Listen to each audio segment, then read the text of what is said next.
ಮೇಲೆ ಇವತ್ತು ಬೆಂಗಳೂರು ನಗರದಲ್ಲಿ ಪಾಪ ಕೃಷ್ಣ ಬೈರೇಗೌಡರು 2 ಹೊತ್ತಿನ ಊಟಕ್ಕೆ ಇದೆಲ್ಲ ಒಂದು ಸಣ್ಣ ತಳ್ಳಗಾಡಿ ಇಟ್ಕೊಂಡು ಜೀವನ ಮಾಡ್ತಕ್ಕಂಥವ್ರನ್ನೆಲ್ಲ ಎತ್ತಿಸ್ಕೊಂಡು ಹೋದ್ರಲ್ಲ. ಈಗ ಅದೇನೋ 500 ಕಿಲೋಮೀಟ್ರೋ 700 ಕಿಲೋಮೀಟ್ರೋ ಅಳತೆಯಲ್ಲಿರ್ತಕ್ಕಂಥದ್ದು ಎಲ್ಲ ತೆಗೆದುಬಿಟ್ಟಿದ್ದೀವಿ ಅಂತ ಹೇಳ್ತಾರಲ್ಲ. ಪಾಪ ಅವ್ರ ಬದುಕಿಗೆ ಏನು ಮಾಡಿಕೊಟ್ರಿ ಆಲ್ಟರ್ನೇಟು? ಅವ್ರನ್ನ ತೆಗಿತೀರಲ್ಲಪ್ಪ. ಇಲ್ಲಿ ನಾನು ಪ್ರಿಯಾಂಕಾ ಖರ್ಗೆ ಕೇಳ್ತೀನಿ, ಇಲ್ಲಿ ನಡೆದಿರೋ ಡೇ ಲೈಟ್ ರಾಬರಿ ಇದಕ್ಕೇನು ತೀರ್ಮಾನ ಮಾಡ್ತೀರಪ್ಪ ನಿಮ್ಮ ಸಚಿವ ಸಂಪುಟದಲ್ಲಿ? ಕೃಷ್ಣ ಬೈರೇಗೌಡರು ಪ್ರಿಯಾಂಕಾ ಖರ್ಗೆ ಕೇಳ್ತೀನಿ, ಪೊಲೀಸ್ ಇಲಾಖೆ ಇದೆಯಲ್ಲಪ್ಪ, ಅದೇಂಥದ್ದು? ಕೃಷ್ಣ ಬೈರೇಗೌಡರು ಕಂದಾಯ ಸಚಿವರು. ಹಿಂದೆ ನನ್ನ ಮೇಲೆ ನನ್ನ ಭೂಮಿ 40 ವರ್ಷದಿಂದ ಖರೀದಿ ಮಾಡಿದ ಭೂಮಿಗೆ ಅದೆಲ್ಲ ಒತ್ತುವರಿ ಆಗಿಬಿಟ್ಟಿದೆ ಅಂತೇಳಿ ಎಂಥದ್ದು SIT ರಚನೆ ಮಾಡಿಬಿಟ್ರಲ್ಲಪ್ಪ.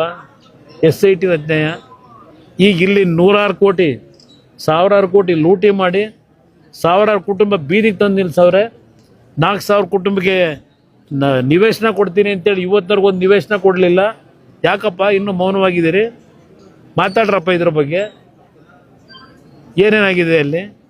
ಪೊಲೀಸ್ ಇಲಾಖೆ ಇಟ್ಕೊಂಡು ಅದು ಏನು ತನಿಖೆ ಮಾಡ್ತೀವಿ ಮಾಡಪ್ಪ. ಹೈಕೋರ್ಟ್ ಆದೇಶ ಕೊಟ್ಟವರಲ್ಲ. ಇದೆಲ್ಲ ಬಿಟ್ಟು ಇರೋ 3 ದಿವಸ ಇನ್ನೇನು 1 ವರ್ಷ ಆಯ್ತೋ 1.5 ವರ್ಷ ಇದೆಯೋ ನಿಮ್ಮ ಮನೆ ಬರ ಗೌರವ ಉಳಿಸ್ಕೊಳ್ಳೋ ಕೆಲಸ ಮಾಡಿ ಅಂತ ಹೇಳ್ತೀನಿ. ಯಾವುದು ವಿಚಾರವಾಗಿ ಇದು ಇಂಥ ಒಂದು ತೀರ್ಮಾನ ನಿಜಕ್ಕೂ ನಗುಪಾಟ್ಲು ಏನು ಹೇಳಿ?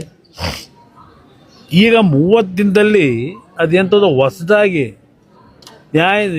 ರಿಟೈರ್ಡ್ ನ್ಯಾಯಮೂರ್ತಿ ಇರಬೇಕೇನೋ, ಗುರುನಾಥೋ ಏನೋ ಗೊತ್ತಿಲ್ಲ ಹೆಸರು, ಅವರ ಒಂದು ನೇತೃತ್ವದಲ್ಲಿ ಈಗ ಅದೆಂಥದ್ದು ಸಮಿತಿ ವರದಿ ತಗೋತಾರಂತಲ್ಲ. ನಾನು ಕೇಳಲಿಕ್ಕೆ ಬಯಸ್ತೀನಪ್ಪ, ನೀನೇ ಸದನ ಸಮಿತಿ ಮೆಂಬರ್ ಆಗಿ ನಿನ್ನ ಕಾಂಗ್ರೆಸ್ ಪಕ್ಷದ ನಿಮ್ಮ ಆದಿನಾಯಕಿ ಸೋನಿಯಾ ಗಾಂಧಿದು ಮಲ್ಲಿಕಾರ್ಜುನ್ ಖರ್ಗೆದು ಫೋಟೋ ಹಾಕ್ಕೊಂಡು ಸದನ ಸಮಿತಿಯ ಸತ್ಯ ಶೋಧನಾ ರಿಪೋರ್ಟ್ ಅಂತ ಕೊಟ್ಟಿದ್ದೀರಲ್ಲಪ್ಪ.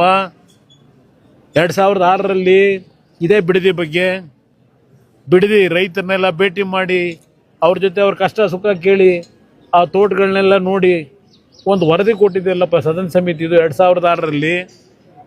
ಆ ಸಮಿತಿ ರಿಪೋರ್ಟ್ ಏನು ಮಾಡ್ತೀರಿ? ನೀವು ಕೊಟ್ಟಿರೋದು. ಈಗ ಇವ್ರ ತಗೊಂಡು ಏನು ಮಾಡ್ತೀರಪ್ಪ? ಬಿಡದಿದ್ದು ಏನಕ್ಕೆ ಮಾಡ್ಕೊಂಡಿದ್ದೀರಿ ಈ ಸದನ ಸಮಿತಿನ? ಏನಾದರೂ ಮುಖ್ಯಮಂತ್ರಿ ಒಂದು ಪರಿಜ್ಞಾನ ಬೇಡವಾ? ನೀವೇ ಮುಖ್ಯಮಂತ್ರಿನೇ ಅವತ್ತಿನ ಸದನ ಸಮಿತಿ ಸದಸ್ಯ.